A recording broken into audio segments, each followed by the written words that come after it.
Genesis chapter 28. In this chapter, we come across a pivotal moment in the life of Jacob, the son of Isaac and Rebekah. Jacob's journey, filled with twists and turns, unfolds in this chapter. At this point in the story, Isaac is aging, and he is concerned about the choice of wives for his sons. He wants to ensure that Jacob marries within their own people, so he gives Jacob some important instructions. This sets the stage for an extraordinary journey. Let us dive into this chapter and see what unfolds in its texts. In the land of Canaan, Jacob, the son of Isaac, and the brother of Esau, stood at a crossroads.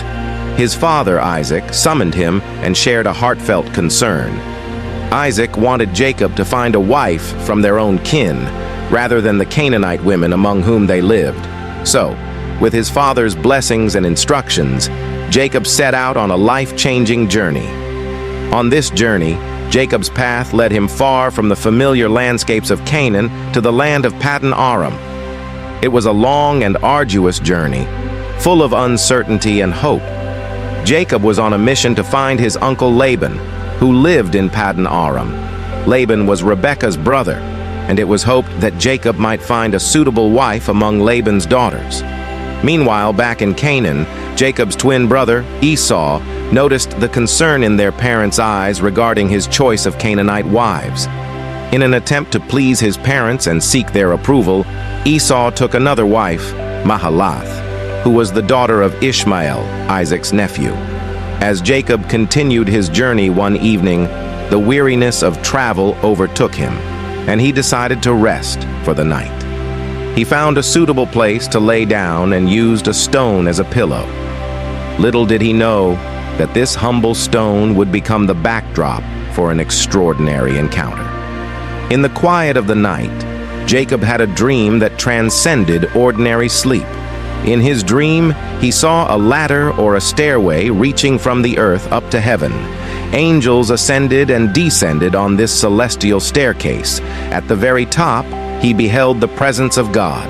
God spoke to Jacob in this dream, and the words were like a promise etched into his heart. God renewed the covenant made with Jacob's grandfather, Abraham.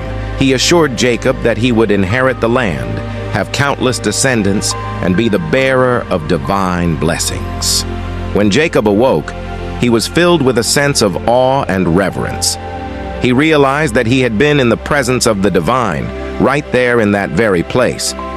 To commemorate this sacred experience, he took the stone he had used as a pillow, set it up as a pillar, and named the place Bethel, which translates to House of God. Deeply moved by this extraordinary dream and the encounter with God, Jacob made a solemn vow. He pledged that if God protected him on his journey, provided for his needs, and safely brought him back to his father's house, then Jacob would dedicate a tenth of all his possessions to God. With this profound dream in his heart and God's covenant in his mind, Jacob continued his journey to Paddan Aram, where he would meet his uncle Laban and embark on the next chapter of his life. The chapter of Jacob's life that unfolded from this point would be marked by challenges, blessings, and numerous encounters with the divine. And so, the story of Jacob's dream at Bethel is not only a chapter in the Bible, but a part of a greater narrative, one that highlights the profound ways in which God's promises and guidance shape the lives of the patriarchs.